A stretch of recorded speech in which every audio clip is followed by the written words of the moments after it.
Someone once said, the hardest step to take is the first one.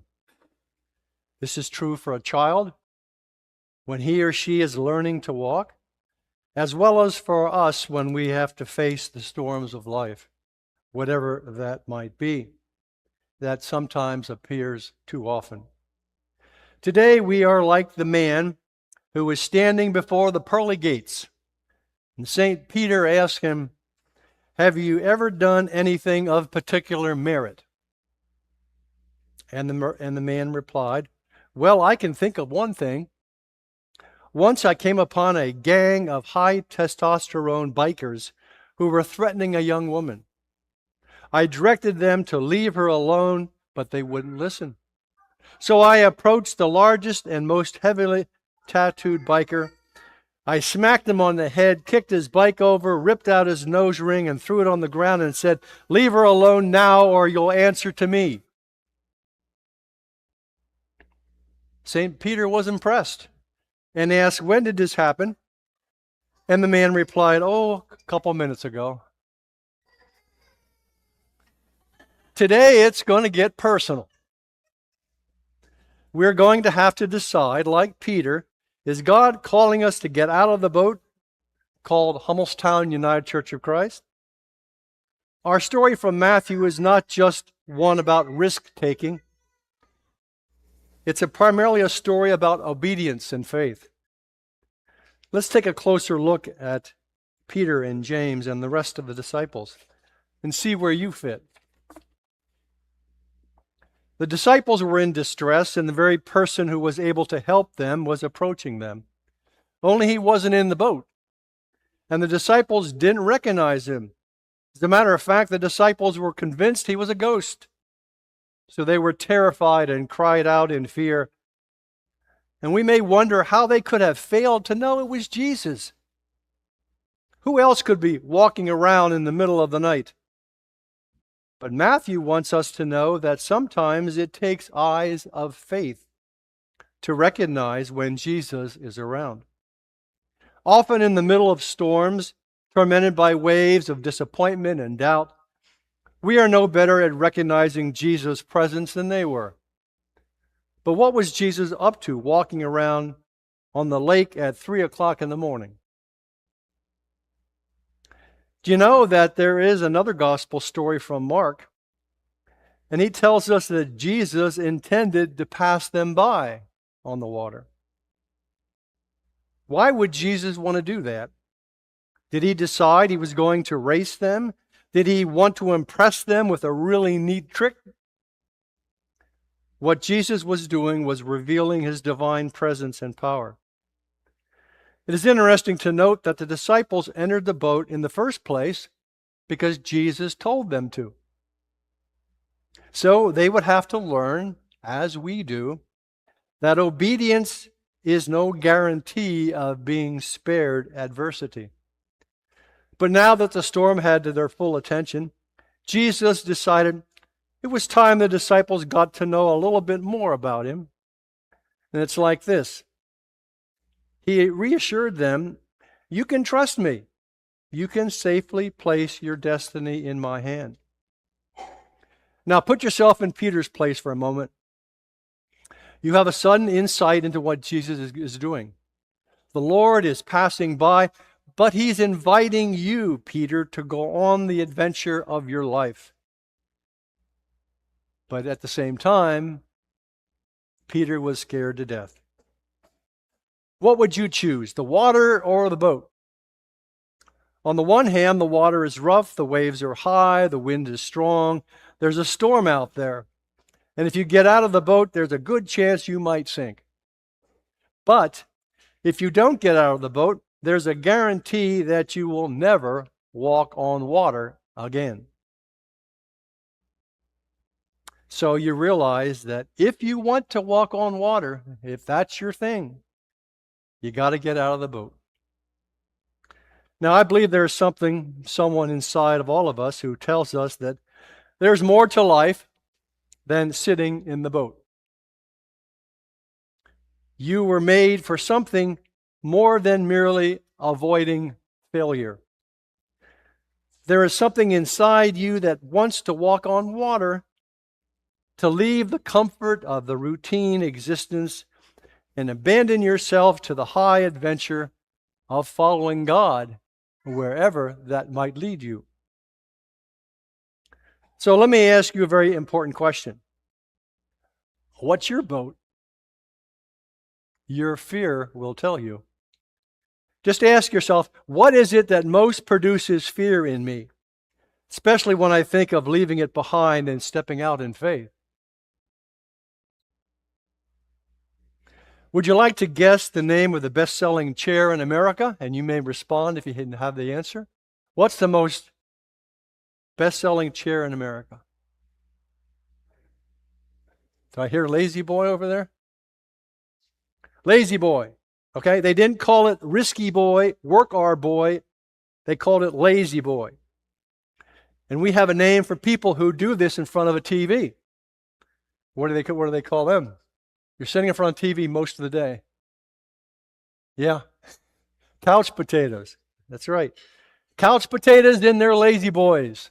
How many have ever done that? You're not being honest.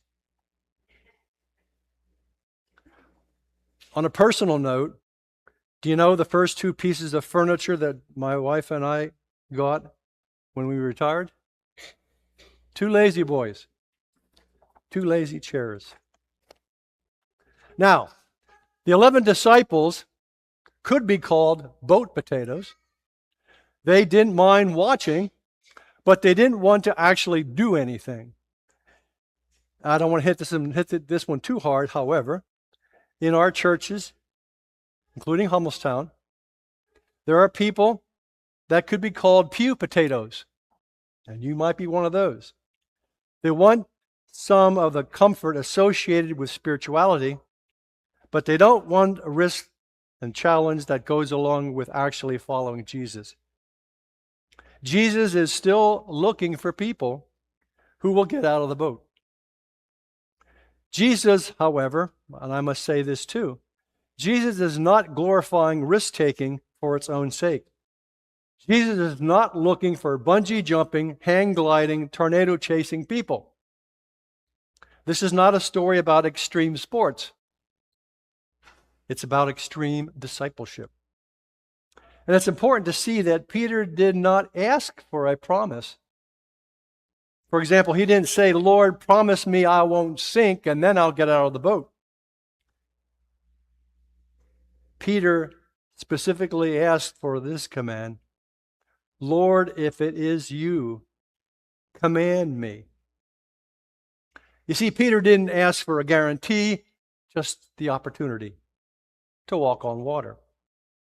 The disciples who stayed in the boat did not want to risk brokenness or failure. They treasured safety over growth, and the ultimate adventure of faith was something they were content to watch along the sidelines. They didn't want to be passed by, just passed up. These disciples stand for all of us who ask not for a command, but a promise, who seek not a mission, but a guarantee that things will go well before I step out of the boat. They understand the cost of getting out of that boat, but what they were not so aware of was another price. There is a cost of staying in the boat. If I had to name in a single word the price you pay for being a boat potato, I think the word written on the price tag would probably be growth. Peter puts himself in a position to fail, but he also puts himself in a position to grow. I always ask my daughters and my wife after a good or a bad situation, what have we learned from this? And my wife is shaking her head. She knows it's coming. Did you know before Jonas Salk developed a vaccine for polio that finally worked, He tried 200 unsuccessful ones. And somebody once asked him, how did it feel to fail 200 times? But Saul replied, I never failed 200 times in my life. I was taught not to use the word failure.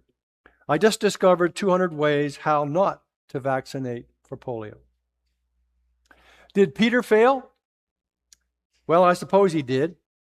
His faith wasn't strong enough. His doubts were stronger. He saw the wind. He took his eyes off of where they should have been, focusing on Jesus. So he sank and he failed. But here is also what I think. I think that there were 11 bigger failures sitting in that boat. They failed quietly, privately, and went unnoticed, unobserved, and uncriticized. You see, only Peter knew the shame of public failure. But only Peter knew two other things as well. Only Peter knew the glory of walking on the water. He alone knew that it was an attempt to do what he was not capable of doing on his own. That feeling of excitement, of being empowered by God to actually do it. And for a few moments, he was walking on water. It seems to me that once you walk on water, even for a few seconds, you will never forget it. And I think Peter carried that joyous moment with him to his grave. The disciples, on the other hand, couldn't experience that feeling because they didn't even get out of the boat. I believe the worst failure is not to sink in the waves, but to never get out of the boat. My friends, Jesus is still looking for people who are willing to get out of the boat. Why risk it, you ask? And I believe there are many reasons. It is the only way to experience real spiritual growth. It's the way that true faith develops. And it might be an alternative to boredom, stagnation that sometimes causes people to wither up and die and say, I'm not going to do anything. That would be challenging to me or my faith. I believe there are many good reasons to get out of the boat, but there's one that beats them all.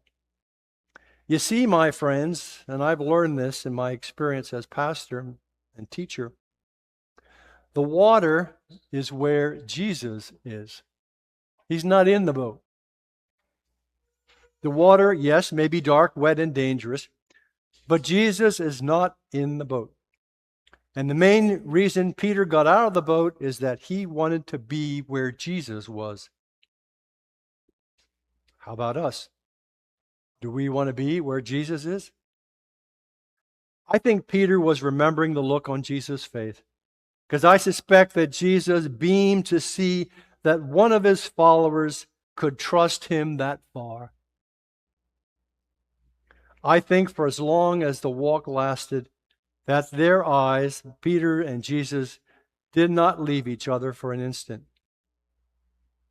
You see, getting out of the boat was Peter's greatest gift to Jesus. And the experience of walking on water was Jesus' greatest gift to Peter. Let me close by saying this. Jesus is still looking for people who will dare to trust him. Jesus is still looking for people who will refuse to allow fear to be the final word. Jesus is still looking for people who refuse to be stopped by failure. Jesus is still passing by. What are we going to do? Today, this week, will be our opportunity to answer that call. It's our chance of a lifetime to do the right thing. So, my friends, I invite you, implore you, to step out of the boat. Keep your eyes on Jesus and walk on water. Amen.